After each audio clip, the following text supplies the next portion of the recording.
Bismillahirrahmanirrahim. Assalamualaikum warahmatullahi taala wabarakatuh. Okey, dalam video kali ini kita akan ulang kaji UPKK dan kita akan melihat contoh-contoh soalan bagi subjek adab untuk kertas 2. Okey, jom kita tengok soalan-soalannya. Okey, soalan pertama 10 markah, arahan soalan jawab semua soalan di bawah. Okey, kita tengok soalannya nombor 1.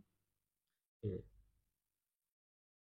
Hafiz telah menziarahi kubur ibunya pada hari raya. Okey, berikan 2 adab bagi penyataan di atas. Okey, yang ni adalah adab menziarahi kubur. Okey, adab menziarahi kubur.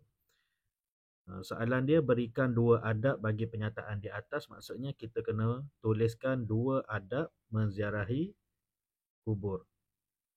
Okey, yang pertama kita boleh tulis adab menziarahi kubur adalah memberi salam ataupun mengucapkan salam kepada ahli kubur ataupun mendoakan ahli kubur. Okey,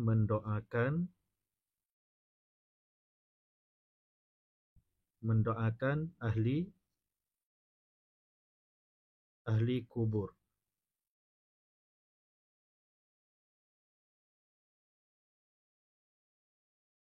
Okey. Kemudian yang kedua kita boleh buat tidak melangkah di atas kubur. Tidak melangkah di atas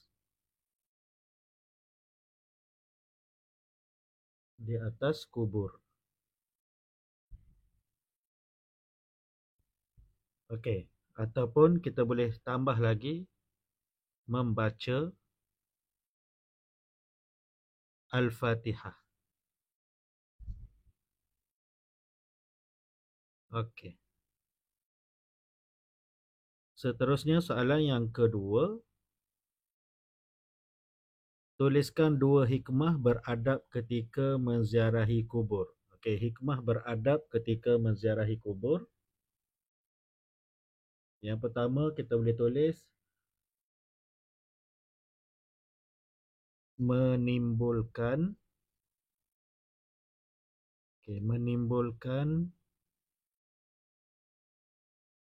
rasa insaf.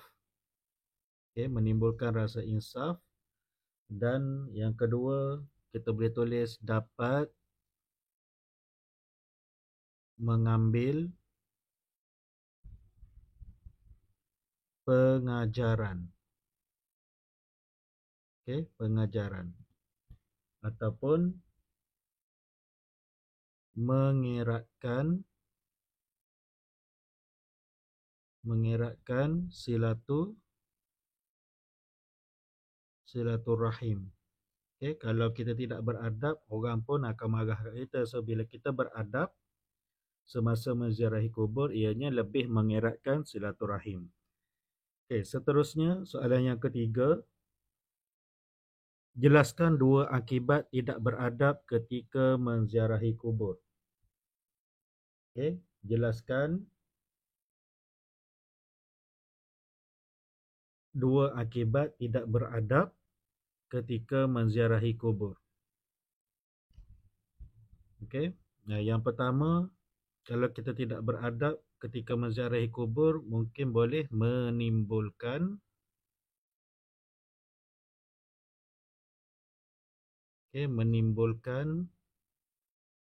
kemarahan. Okey, kemarahan orang ramai. Okey, yang kedua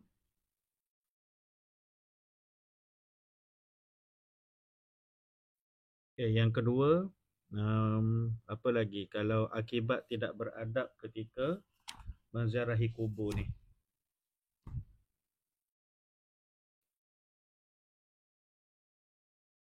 Okey, kita boleh tulis juga mendapat dosa. Okey, mendapat mendapat dosa.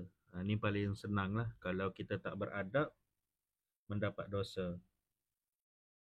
Ataupun dimurkai Allah dan Rasul, ataupun dibenci rakan dan masyarakat, ataupun runtuh harga diri. Okay. Itu akibat tidak beradab ketika menziarahi kubur. Okay. Seterusnya, soalan keempat. Okay. Syakir membuat bising ketika menziarahi kawannya di hospital. Okay. Kemudian soalannya, nyatakan dua akibat perbuatan tersebut. Okey, Syakir membuat bising ketika menziarahi kawannya di hospital. Dia kata, nyatakan dua akibat perbuatan tersebut. Kita boleh tulis kat sini, dimarahi masyarakat. Okay? Orang tidak akan senanglah dimarahi. Okay, dimarahi masyarakat. So, yang kedua kita boleh jawab mengganggu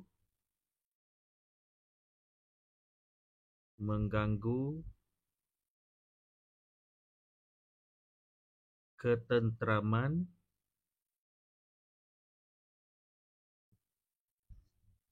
pesakit. Okay, mengganggu ketentraman pesakit. Okey. Itu yang soalan keempat. Okey, seterusnya soalan yang kedua. Soalan besar yang kedua. Arahannya jawab semua soalan. Okey, dan dia bagi satu gambar. Dia bagi satu gambar tentang situasi jual beli. Situasi jual beli pada gambar ni. Okey, soalan yang pertama dia tanya apakah yang dimaksudkan dengan jual beli. Okey, apakah yang dimaksudkan dengan jual beli?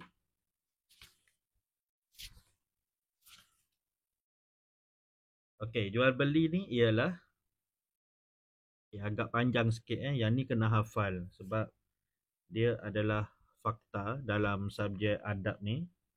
Jual beli adalah satu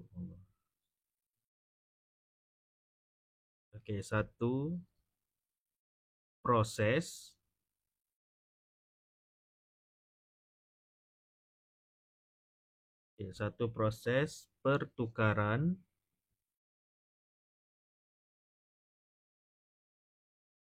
pertukaran barang mengikut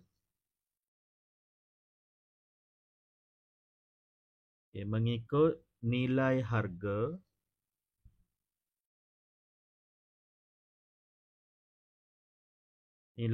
barang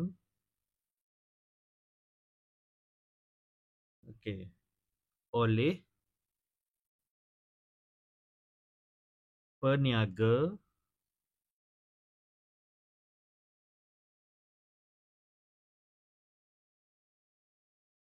dan pembeli.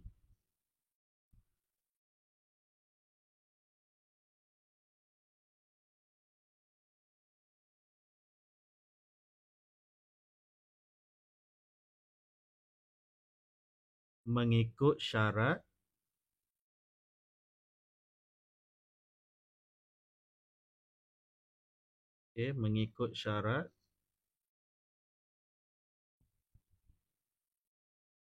yang tertentu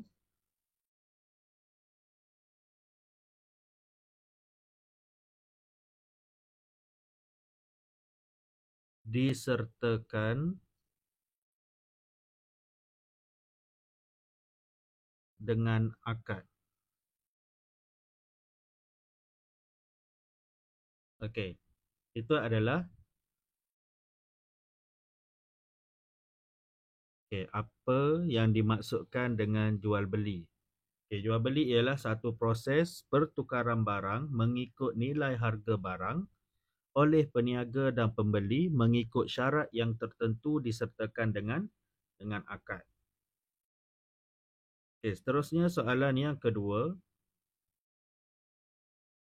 Okey, dia tanya berdasarkan gambar di atas, gambar jual beli yang di atas ni, tulis dua adab jual beli. Okey, tulis dua adab jual beli.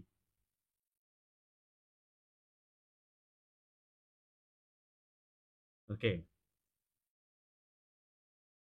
So, kat sini kita boleh tulis adab jual beli adalah tiada unsur riba, ataupun yang kedua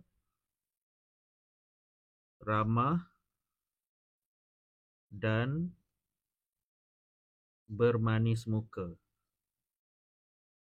Okay, ramah dan bermanis muka.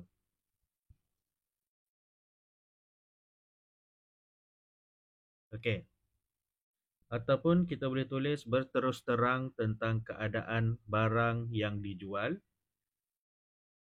Okey, ataupun berpakaian kemas dan menutup aurat. Itu adab berjual beli. Lagi menjaga hati pelanggan, barang yang berkualiti, jujur dan amanah. Ataupun kita boleh juga tambah sempurna sukatan dan timbangan. Itu adab jual beli. Okey, seterusnya soalan yang ketiga, apakah akibat tidak beradab dalam jual beli? Apakah akibat tidak beradab dalam jual beli? Okey, yang pertama kita boleh tulis rezeki. Okey, rezeki tidak berkat. Okey, rezeki tidak berkat. Okey, yang kedua kita boleh tulis perniagaan. Okey, perniagaan tidak maju. Okey, rezeki tidak berkat, perniagaan tidak maju. Ataupun kita boleh tambah lagi, jualan tidak mendapat sambutan, berlaku penipuan dan riba, pelanggan semakin kurang, dibenci Allah dan Rasul, ataupun mendapat dosa. Itu akibat tidak beradab dalam jual beli. Okey, seterusnya soalan yang keempat, tulis lafaz akad dalam jual beli. Okey, lafaz akad dalam jual beli. Okey, apa kata penjual dan apa pula kata pembeli?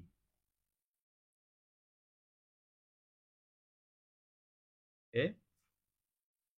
Okey, lafaz akad, penjual kata saya saya jual kerana Allah. Pembeli pula cakap saya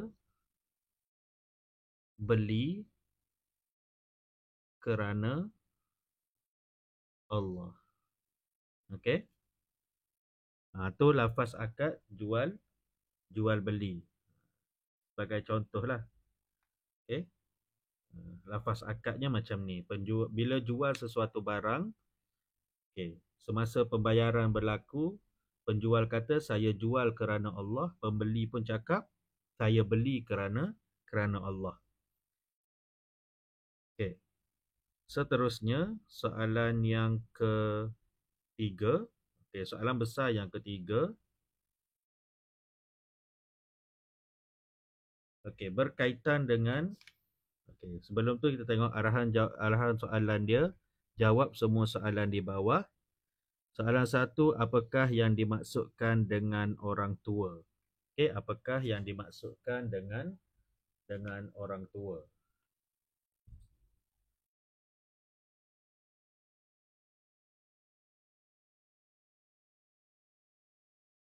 Okey. So, ini adalah perkara yang berkaitan dengan adab dengan orang tua. Bila dia tanya apakah yang dimaksudkan dengan orang tua, jawapannya ialah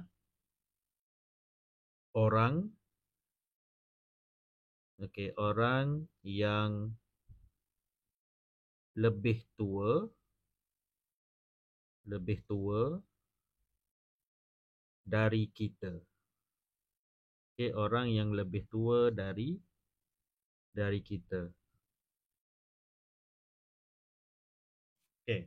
Seterusnya, soalan yang kedua, senaraikan dua faedah beradab dengan orang tua. Apa faedah beradab dengan orang tua? Yang pertama,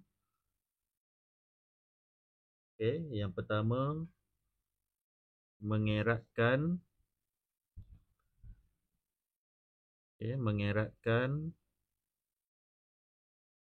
silaturahim. Mengeratkan silaturahim.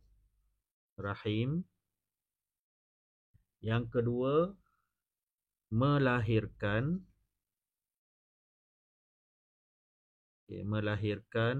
masyarakat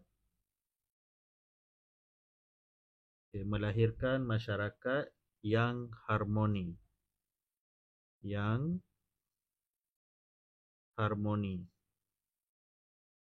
Okey. Mengeratkan silaturahim dan melahirkan masyarakat yang harmoni. Okey, seterusnya, perbualan ibu dan Haziq. Okey, ibu cakap, Haziq, hari ini Mak Long akan datang ke rumah kita. Haziq pun cakap, wah, seronoknya. Sudah lama saya tidak bertemu Mak Long. Ibu pula cakap, nanti Haziq bersiap untuk menyambut kedatangan Mak Long. Okey. So, yang ni, yang soalan yang ketiga, berdasarkan dialog di atas, siapakah yang akan menziarahi Haziq? So, jawapannya adalah Mak Long. Ataupun ibu saudaranya kan. Kemudian soalan yang kedua, soalan yang keempat, jelaskan dua hikmah memuliakan tetamu. Apa hikmah kita memuliakan tetamu?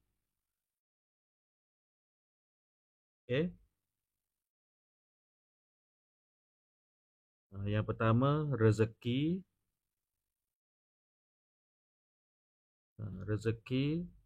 melimpah ruah. Rezeki melimpah ruah. Dapat banyak rezeki lah kalau kita memuliakan tetamu. Dan yang kedua, hikmah dia dicontohi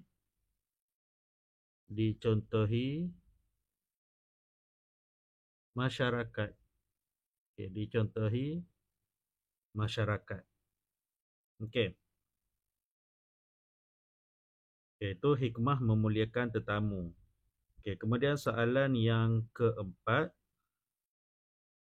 arahan soalannya adalah jawab semua soalan berdasarkan petikan di bawah. So kena baca dulu petikan. Agak panjang juga petikan ni. Kita tengok petikannya. Adam seorang askar di Bandar Seri Iskandar, Perak. Dia menjadi askar hampir 10 tahun. Beliau sentiasa mengamalkan adab bekerja sepanjang tempoh perkhidmatan beliau seperti menepati masa, amanah, jujur dalam melakukan pekerjaannya. Adam menjadikan pekerjaan askar sebagai satu ibadah seharian. Perenggan kedua, Adam sering mengingati pesanan ibunya agar selalu jujur dalam pekerjaan kerana hikmahnya akan dimurahkan rezeki, menjadi contoh dan disayangi oleh semua orang. Okey, Adam sentiasa amanah di dalam pekerjaannya kerana jika dia tidak mengamalkan adab bekerja yang baik, dia akan menyusahkan orang lain, tidak disukai masyarakat dan akan diberhentikan kerja. Adam merasa gembira dengan kerja yang beliau lakukan. Okey, itu adalah petikannya berkaitan dengan Adam seorang askar. Okey. So kita tengok soalannya. Okay, soalan tanya yang pertama, apakah pekerjaan Adam? Okay, apakah pekerjaan Adam? So dalam baris yang pertama lagi, mula-mula sekali dia kata Adam seorang askar. Okay, so kita boleh tulis jawapannya adalah askar. Okay, askar. Okay, seterusnya kita tengok soalan yang kedua. Okay, apakah pesanan ibu kepada Adam dalam pekerjaannya? Okay, apa pesanan ibu? Pesanan ibu dia, ibu Adam kepada dia. Okay, yang kita tengok apa yang ibu dia pesan. Okay, Adam sering mengingati pesanan ibunya agar selalu jujur dalam pekerjaan. Okay, so ini pesanan ibu dia, selalu jujur dalam pekerjaan. So kita tulis balik. Okay. Okay, selalu jujur dalam pekerjaan. Okay, selalu jujur dalam pekerjaan. Okay, seterusnya soalan yang ketiga. Nyatakan hikmah Adam mengamalkan adab. Okey, ini mengamalkan adab sebenarnya ni. Nyatakan hikmah Adam mengamalkan adab dalam bekerja. Okey, apa hikmahnya?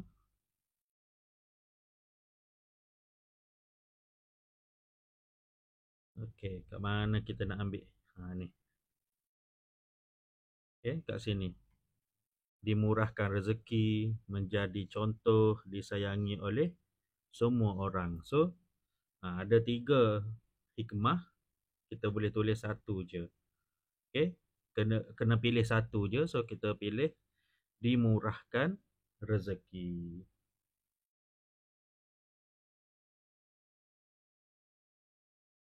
Ya. Okay, dimurahkan rezeki.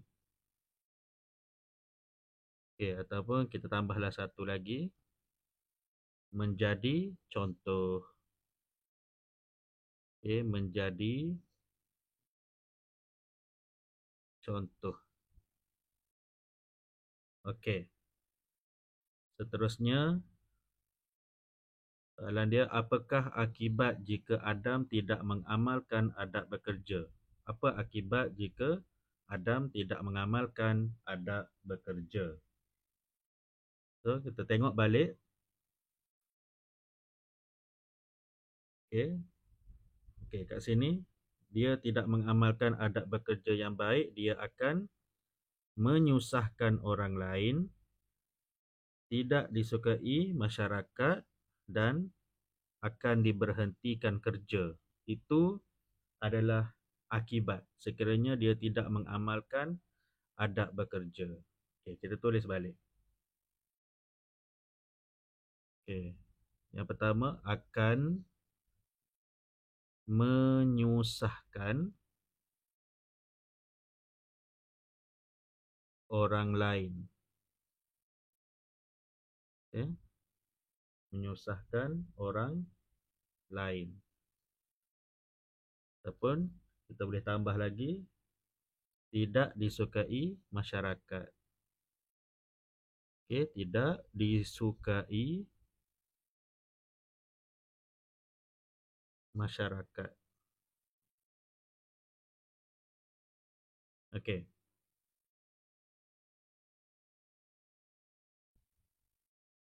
Yang kelima, apakah perasaan Adam dengan pekerjaannya? Okey, apakah perasaan Adam dengan pekerjaannya? Okey, kat sini ada jawapan. Adam merasa gembira dengan kerja yang beliau lakukan. So, perasaan dia adalah gembira. Okey, gembira. Okey, itu perasaan Adam. Okey, seterusnya soalan yang kelima, soalan besar yang kelima. Arahan soalan, jawab semua soalan dengan betul. Okey?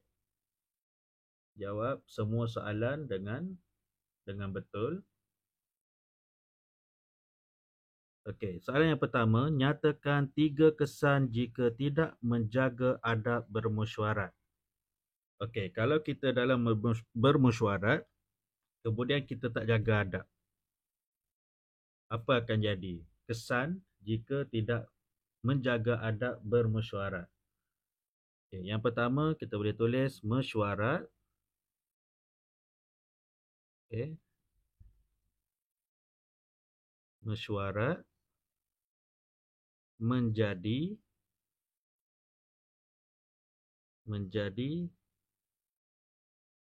huru hara. Okey, huru hara ataupun kacau bilau. Okey, kemudian tiada keputusan. Okey, tiada keputusan yang dicapai. Okey, tiada keputusan yang dicapai. Dan yang ketiga kita boleh tulis tiada kerjasama. Okey, tiada kerjasama. Okey.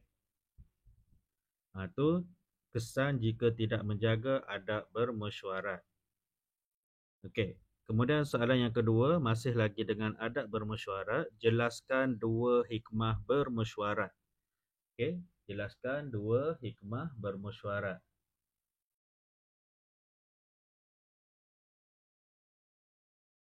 Okey, hikmah bermesyuarat adalah untuk membuat persediaan. Okey, membuat persediaan awal tentang sesuatu perkara. Apa yang kedua, hikmah bermesyuarat adalah mencapai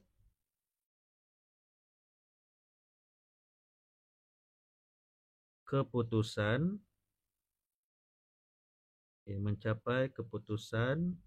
yang bernas. Mencapai keputusan yang bernas. Okey, seterusnya soalan yang ketiga, nyatakan 2 perkara yang tidak patut dilakukan ketika berada dalam mesyuarat. Okey, apa perkara yang tak patut kita lakukan ketika berada dalam mesyuarat? Okey, yang pertama,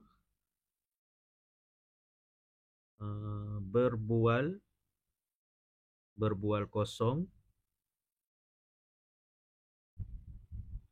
Yang kedua, tidak fokus. Okey, tidak fokus. Ataupun tidak memberi tumpuan, ataupun berbuat bising, ataupun tidak menerima keputusan majoriti, ataupun menyampuk dengan sengaja, ataupun apa lagi yang kita boleh tulis, tidak mendengar pendapat orang lain. Okey, itu perkara yang tak patut kita lakukan ketika bermesyuarat. Okey, baiklah, itu saja apa yang kita boleh kongsikan dalam video kali ini berkaitan dengan melihat contoh-contoh soalan bagi persediaan UPKK, subjek adab kertas 2. Okey. Manalah tahu soalan-soalan ni kembali ditanya pada ujian UPKK yang sebenar nanti dah boleh menjadi orang kata inspirasi untuk menjawab soalan-soalan tersebut. Okey, semoga video ini bermanfaat. InsyaAllah kita jumpa lagi di video yang akan datang. Assalamualaikum warahmatullahi wabarakatuh.